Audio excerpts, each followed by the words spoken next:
What's up, ladies and gentlemen, and welcome to this POV review by Autobahn. My name is Martin, and today I'm taking a look at the all-new Aston Martin Vantage. Now, you might think, is that all new? It doesn't really look all that different.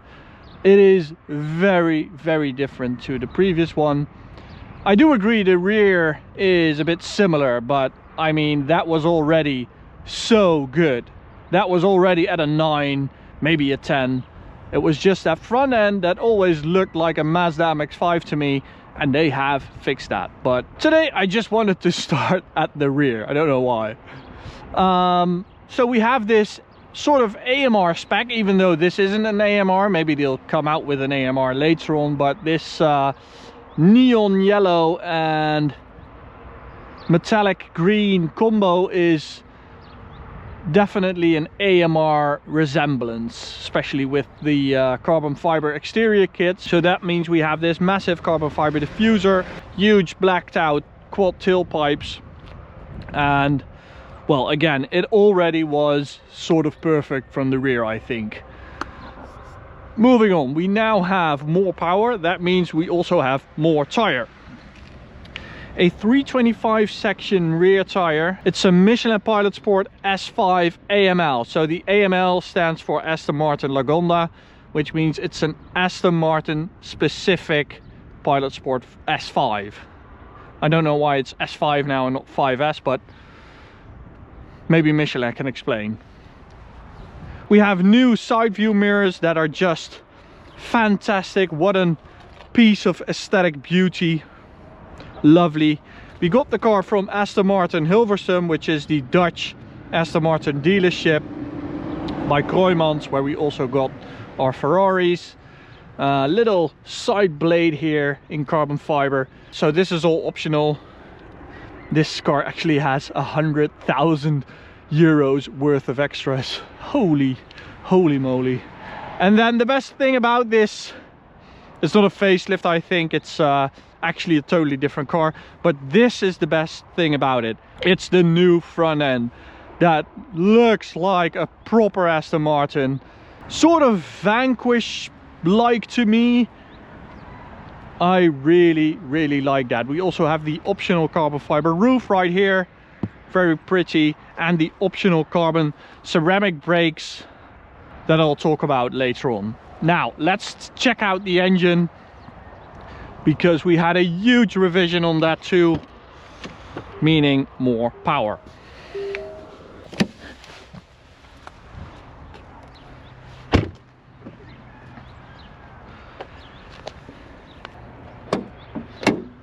So here we have, so the basis of this engine is the 4-liter V8 bi-turbo by AMG, but apparently it's held built in Great Britain, and the final inspection has been done by Kieran Coffey. And we no longer have 510 horsepower like with the previous model, but this has 665 horsepower, 800 newton meters of torque, linked to a ZF 8-speed gearbox, top speed of 325 kilometers an hour. And to manage all that power, they also heavily revised the chassis, so you can see massive bracing going on there to make it more rigid, to get front axle grip and traction. And another cool detail is this duct right here. So this connects to this, which shoots air right there, and then it comes out here, cooling down the turbos on top. So it's a hot V configuration. You can see the two turbos sitting right there, little Mercedes logo even right there. But it's a fully Aston Martin spec for this engine, so there's no AMG that has the same spec. Now let's see what that is all like to drive. So since we have an Aston Martin with an AMG V8, it should sound pretty good, right? Well, the good news is it does. And more good news, we have an all new interior. So with previous Vantage videos that we did, the most popular comment posted was always bashing the interior. Now me and Max always thought, nah, it's not too bad. We always felt like there were also really good things about it, like column mounted shift pedals, and now we have steering wheel mounted shift pedals, which I definitely like less because like also the feel to them is not really all that nice, to be honest. With the column mounted ones it was absolutely perfect. We have a matte carbon fiber finish which looks really good, and great news is that we have a lot of physical buttons. Thank you Aston Martin for doing that. So we can alter sort of old school the suspension, the exhaust, traction control, temperatures, fan speed, volume. It's all with physical buttons. Even heated seats are with buttons. Great choice. Manual stuff for the gearbox. We have a little lever right here. It's all fantastic. And then we have this beautiful starter button, and around that we have this awesome feeling switch right here to select driving modes. Really nice. It's like you are unlocking a big heavy vault or something like that. Beautiful. Now we also have these optional carbon fiber seats, which are basically one big piece of carbon fiber. We have to adjust them in length by pulling this lever right here and go front to back, which I don't really mind because it's a pretty handy solution. But they do have reclining options for the backrest, which I didn't expect looking at them. They look like one big fixed piece. And I've been driving for 4 hours now. It's pretty good, really. They are pretty hardcore, but I do like it in a car like this with all the carbon fiber and the AMR spec. I do get that they spec'd these seats in this specific car, but you can get normal electric sport seats, of course. But overall I think the interior, good job Aston Martin. Now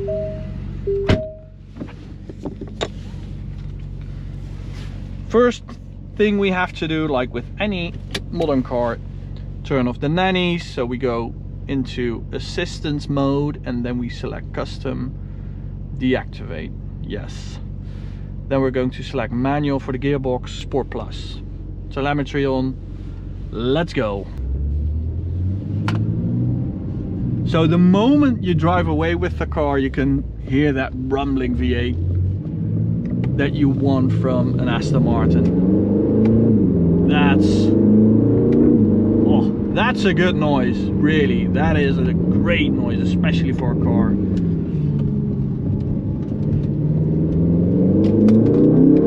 Coming out in 2025. Beautiful. Again, you might be able to hear it, but they're a bit squishy, the shift pedals. You can definitely tell that Aston Martin isn't used to steering wheel mounted shift pedals because they're not really all that nice. Let me adjust my seating position by holding this big black strap between my legs, and it's locked into place. Okay, enough with all the jokes. Let's see what this car is like. I wanted to do launch control, but there's a lot of sand right here, so I'm not going to. So let's turn off ESC, and then we get a little menu on the left right there. Then we can wait for that car to pass, which says ESP off, turn drive mode rotary to change traction control level. So we've seen this before with like an AMG GTR, which has this like DTM like system with 9 different modes for traction control. So we're going to put it into mode 2, which is sort of, what is it, on or off? It's more biased towards on, so let's go for mode 6 then,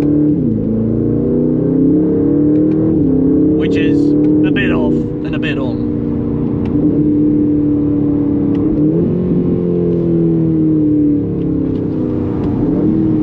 What does it sound like from the outside?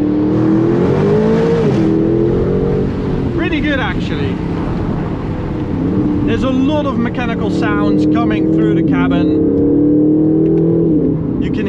turbos, which sort of sound like superchargers. They have like this whine, and I really like that. But if you start to really push the car, it does have this fake synthetic sound that I just don't like. It's at the upper revs of the rev band, and it just gets a bit fake near the rev limiter. The engine, it's a freaking masterpiece. What a beautiful spec of the already brilliant AMG 4-liter V8. The gearbox ZF8 speed, it is the weak point of this car if you ask me.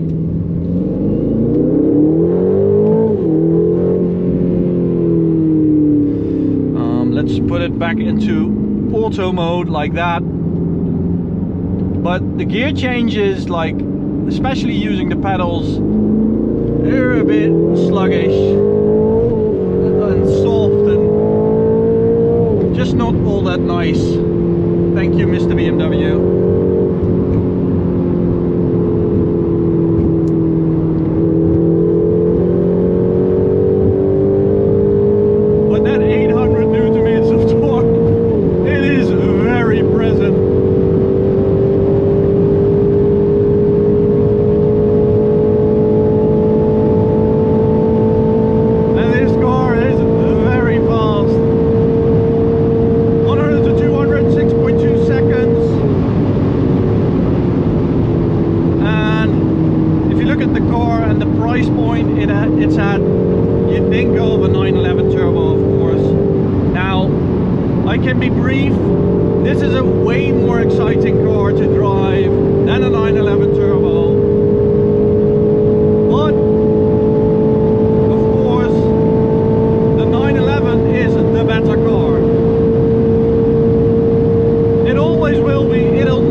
Carbon ceramics, the brake feel, the feedback you get through the pedal is a bit like one of those first gen carbon ceramic brakes. I don't know why, but they just didn't get that right in my opinion. I don't really have like a power reserve feel to the pedal, and it's a bit dead on top of the pedal, which I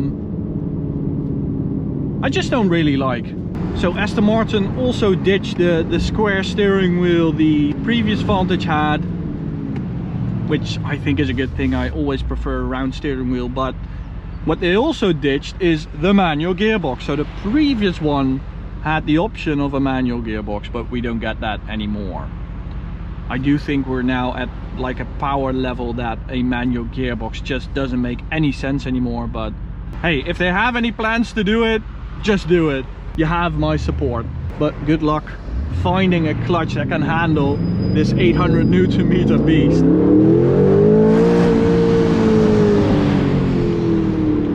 Traction is magnificent. When you get these 325 Michelin PS5S, no, S5, got that wrong again, nice and hot.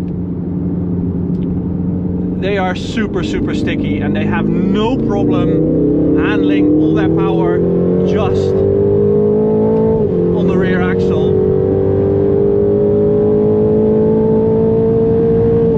We also have launch control, but it's not really all that nice. It doesn't really build up any of the turbo boost. Feels a bit flimsy.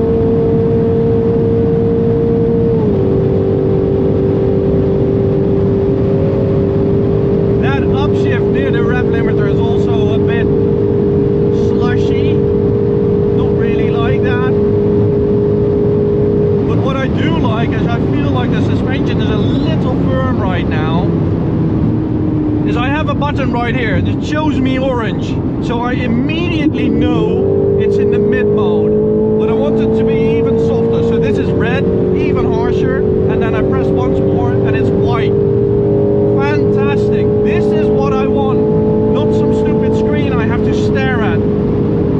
Just beautiful, Aston Martin. You've done a great job. You have listened to your audience.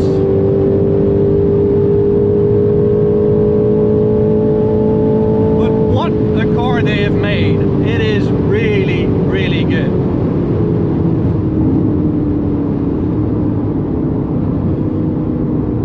Woo! Those are the sounds I should make with a car like this. Feeling like you have to focus, feeling like you're doing all the work. Managing the power, managing traction. I really like this car. It is very exciting. And I don't have this level of excitement with a 911 turbo, never. Not even if it has 1,000 horsepower. And yes, it has a PDK gearbox, that 911, which is miles better than this. But I just don't understand. There have been so many companies that have perfected the calibration of a ZF8 speed, but for some reason the other company then 5 years later comes out with a worse calibration of the gearbox. So in my opinion, Alfa Romeo have done the best one with the Giulia Quadrifoglio, but this is nothing like that. And what I like best about this new Vantage is that you don't feel like driving an AMG GT anymore. It really does feel like an Aston Martin instead of an AMG GT with some body parts on it to make it look like a Vantage. So that was it for this car, guys. Thanks to Aston Martin Kroijmans for letting us test drive this car, and to you guys, please subscribe to the channel, go check out this video or this POV reviews playlist, and thank you. See you at the next video. Bye.